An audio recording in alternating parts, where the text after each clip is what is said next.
na uwezi ukawalinda unaosema wako hai wakati kuna waliouawa, hakuna ulichokifanya. Je, hili ni jeshi? Litakuwa ni jeshi la kulinda makaburi?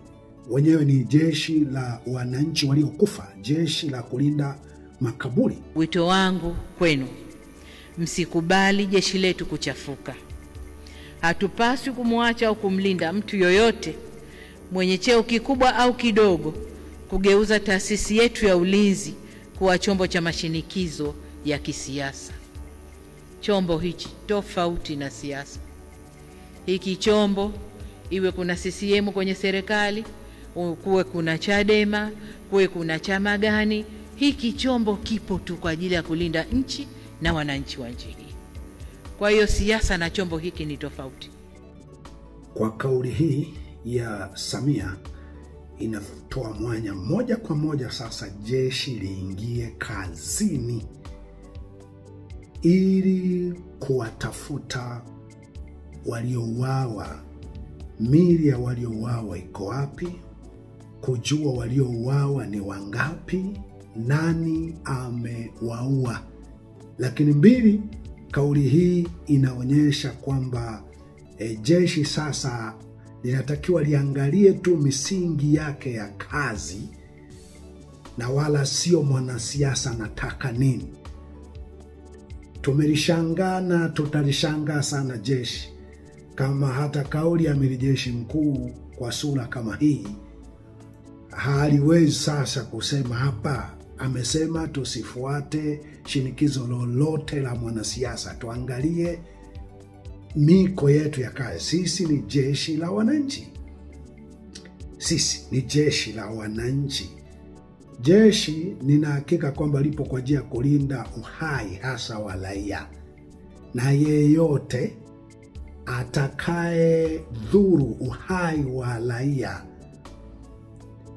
vyombo vingine visipotimiza wajibu wake, jeshi linatakiwa lisimame kutoa tafsiri ya uhai kwamba raia walitakiwa kulindwa hivi, hiki hapana.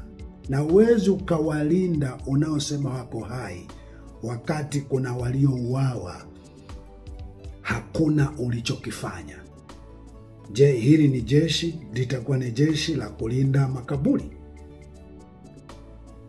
Wenyewe ni jeshi la wananchi waliokufa, jeshi la kulinda makaburi? Hapana. Jeshi letu kama ni jeshi la wananchi, ni jeshi kwa ajili ya kulinda wananchi, tunalikumbusha, inawezekana halijaona, litumia kauli hii ya rais sasa. Lijue kuna wananchi wake wameuawa hovyo. Lijue kuna wananchi wake wametekwa hovyo, wamepotezwa hovyo. Jeshi letu rasmi liwadai watu waliouawa, watu waliotekwa.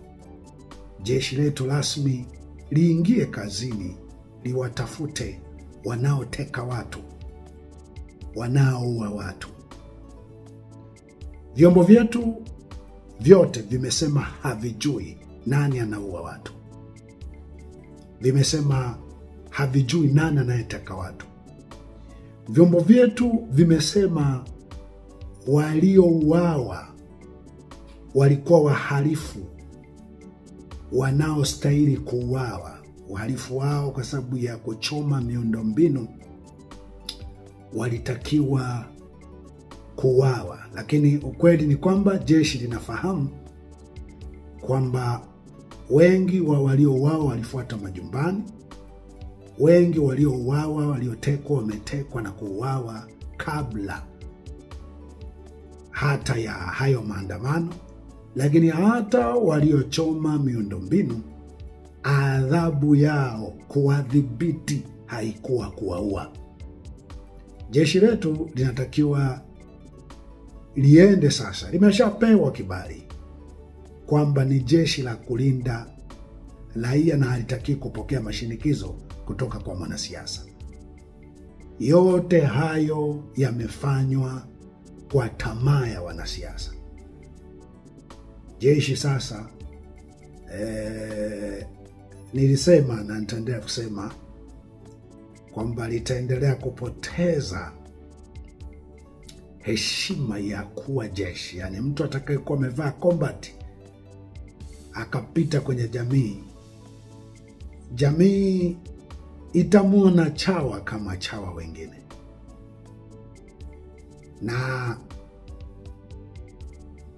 tutafika tu kwenye andiko ambalo Mordekai aliwahi kumwambia Esther kwamba Esther, wakati huu ndio ambao Mungu alikuweka wewe kuwa malkia ili kupitia wewe uwaokoe taifa la Mungu linaloangamizwa. La wewe usipoona sababu ya kutokoa, Mungu anaweza kufanya njia kwa namna nyingine, akatuokoa kwa namna nyingine, lakini wewe na mlango wa baba yako, wewe na nyumba yako hamtakuwa salama.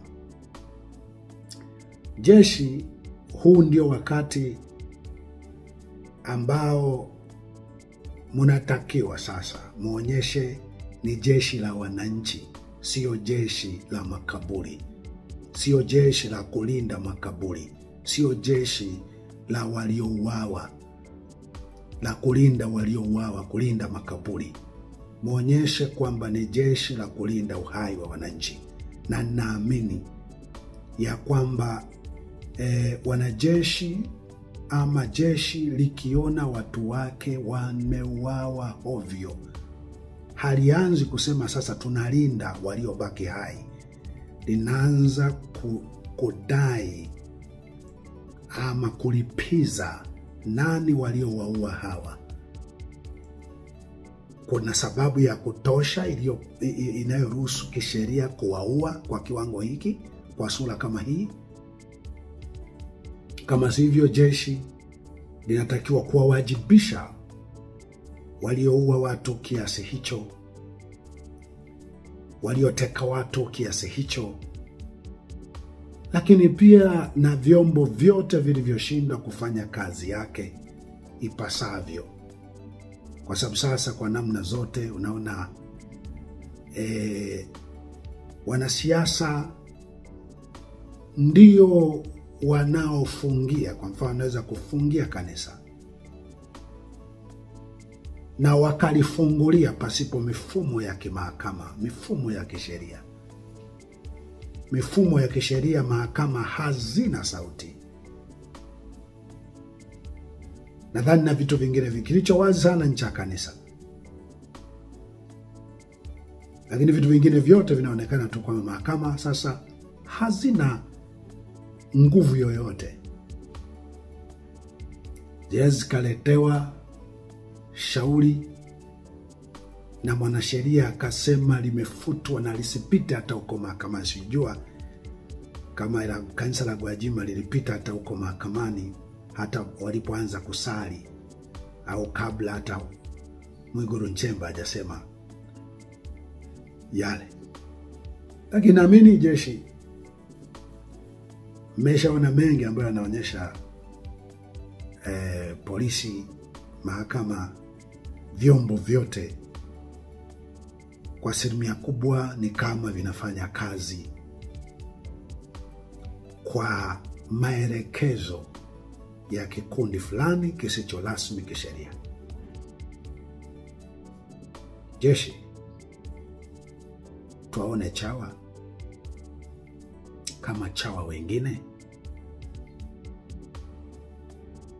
Tunaombeni kama mchukue hatua yoyote, tupewe maelezo ya kutosha. Jeshi ni jeshi la kulinda makaburi au ni jeshi la kulinda uhai wa wananchi waliouawa bila utaratibu wa kisheria, waliotekwa na kupotezwa bila utaratibu wa kisheria? Jeshi mnafanya nini ili kuwadai? Kwa kuwa ni kazi yenu ni kulinda raia wasipate madhara kwa maadui wa nje au maadui wa ndani. Tokeni na jibu linaloeleweka, vinginevyo na nyie mtawekwa tu mfano na sura walivyowekwa wasanii. Na ni vizuri mfahamu ya kwamba Mungu anayo njia ya kuokoa watu wake. Inapofika hakuna kundi lolote linaloweza kuokoa watu wake, na wote waliokuwa na wajibu wa kuokoa watu hawatakuwa kitu tena katika wakati mwingi. Itafanyikaje? Kaeni vikao visivyo na unafiki kabisa. Semeni mambo yasiyo sawa. Chukueni hatua ya haraka bila kuwapa nafasi wabaya kwenda kujipanga wakiwaambia haya mambo yaingie kwenye mchakato mpaka mwezi ujao. Jeshi sio hivyo. Jeshi inatakiwa jambo inalojua halijaenda sawa, hatua inachukuliwa mara moja, papo kwa hapo. Rudini kwenye misingi ya jeshi kwa ajili ya heshima ya utu wenu, viapo vyenu, sare zenu, na kazi yenu na jamii yenu. Asanteni kwa kunisikiliza.